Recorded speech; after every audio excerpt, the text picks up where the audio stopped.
नमस्ते। आज के इस विश्लेषण में सीधे पॉइंट पर आते हैं।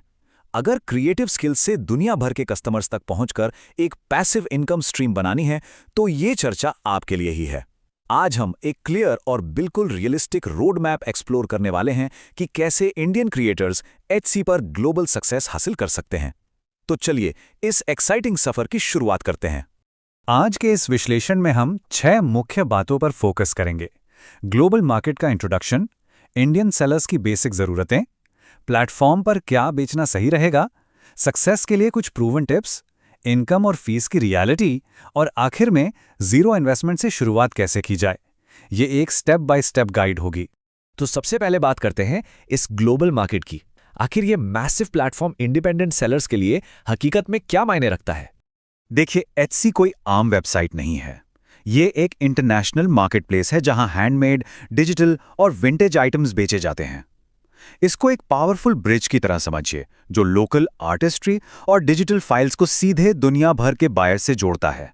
जरा सोचिए, किसी छोटे से शहर में बनाई हुई मधुबनी पेंटिंग सीधे अमेरिका या यूरोप के किसी लिविंग रूम की शोभा बढ़ा रही है, या जयपुर की ब्लू पॉटरी सीधे पेरिस के किसी आर्ट कैफे में पहुंच रही है। यह है इस ग्लोबल प्लेटफॉर्म का असली मैजिक।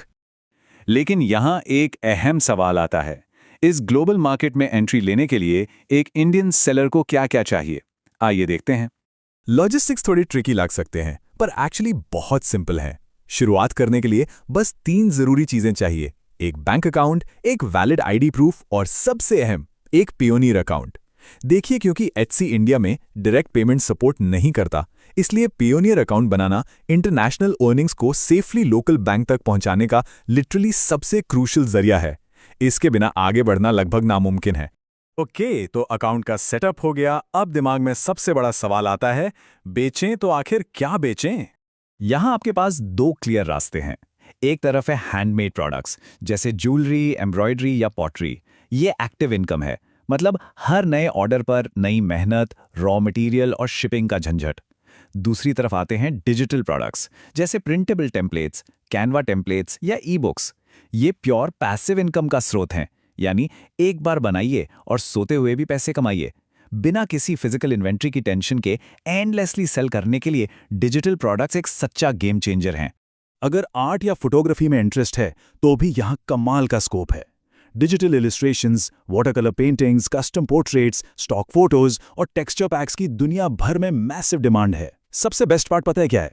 एक ही अच्छी स्टॉक फोटो या डिजिटल आर्ट फाइल को हजारों बार खरीदा और डाउनलोड किया जा सकता है। सोचो, है ना कमाल की बात? अब प्रोडक्ट्स तो डिसाइड हो गए, पर उन्हें बायर्स तक कैसे पहुंचाएं? चलिए सक्सेस के कुछ जरूरी टिप्स पर नजर डालते हैं। नई शॉप को ग्रो करने के लिए इन फंडामेंटल टिप्स को मास्टर करना होगा। पहली टिप, अच्छी फोटोज एकदम टॉप नॉच होनी चाहिए, क्योंकि पहला इंप्रेशन ही कस्टमर को क्लिक करने पर मजबूर करता है। दूसरा, कीवर्ड्स बिल्कुल सही होने चाहिए। अगर सर्च में ही नहीं आए तो सेल कैसे होगी? शुरुआत में प्राइस थोड़ा कॉम्पिटिटिव रखना समझदारी है, और कस्टमर से रिव्यूज लेने की कोशिश करनी चाहिए, क्योंकि इससे ट्रस्ट बढ़ता है। और हाँ, रेगुलरली नए प्रोडक्ट्स ऐड करना मत भूलिए, क्योंकि एल्गोरिदम हमेशा एक्टिव शॉप्स को फेवर करता है। हवा में बातें करने से बेहतर है कि हम ग्राउंड रियलिटी को समझें। इनकम और प्लेटफॉर्म की फीस क्या होती हैं? आइए देखते हैं। ये नंबर्स हमें एक बहुत रियलिस्टिक पिक्चर देते हैं।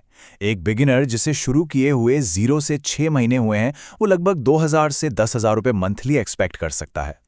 6 से 12 महीने की मेहनत के बाद इंटरमीडिएट लेवल पर यह इनकम 50,000 तक जा सकती है, और 1 साल की लगातार लगन के बाद एक्सपर्ट लेवल पर 50,000 से लेकर 2 लाख रुपए या उससे भी ज्यादा कमाना पॉसिबल है। कहने का मतलब यह है कि यह कोई रातों रात अमीर बनने की स्कीम नहीं है।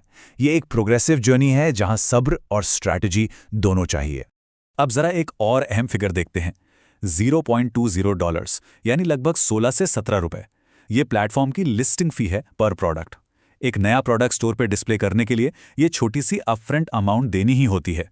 तो अगर 100 या 500 प्रोडक्ट्स एक साथ लिस्ट करने का प्लान है तो इस कॉस्ट को बजट में पहले दिन से जरूर शामिल करके चलिएगा।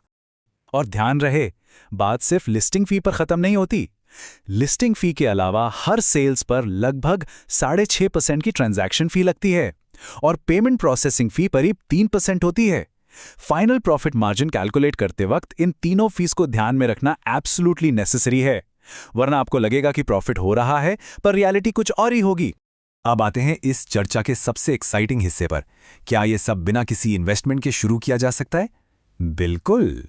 जीरो इन्वेस्टमेंट से प्रॉफिट तक का सफर कुछ इस तरह दिखता है। स्टेप 1, कैनवा जैसे एब्सोल्युटली फ्री टूल का इस्तेमाल करके डिजिटल टेम्पलेट्स बनाइए। स्टेप 2, इन टेम्पलेट्स को एक फ्री अकाउंट पर लिस्ट कीजिए और बेचिए। और स्टेप 3, अपनी पैसिव इनकम एंजॉय कीजिए, बिना किसी फिजिकल रॉ मटेरियल को खरीदे और बिना शिपिंग की किसी फिक्र के वर्ल्ड वाइड कस्टमर्स तक पहुंचा जा सकता है। कम रिसोर्सेज के साथ शुरुआत करने वालों के लिए ये सच्ची में किसी मैजिक से कम नहीं है। तो इस ग्लोबल सफर का पूरा ब्लूप्रिंट अब सामने है, लेकिन यहां एक सबसे अहम सवाल आता है जिस पर सोचना जरूरी है। क्या आपका अगला कदम कैनवा टेम्पलेट्स बनाने की टेक्निकलिटीज और डिजाइन सीखना होना चाहिए, या फिर सर्च इंजन एल्गोरिथम को मास्टर करके सेल्स बढ़ाना? इन दोनों में से आप पहले किस पर फोकस करेंगे? ये डिसीजन आपके इस नए बिजनेस की रफ्तार तय करेगा। आज के इस विश्लेषण में मेरे साथ जुड़ने के लिए बहुत बहुत शुक्रिया। उम्मीद है ये जानकारी आपके काम आएगी।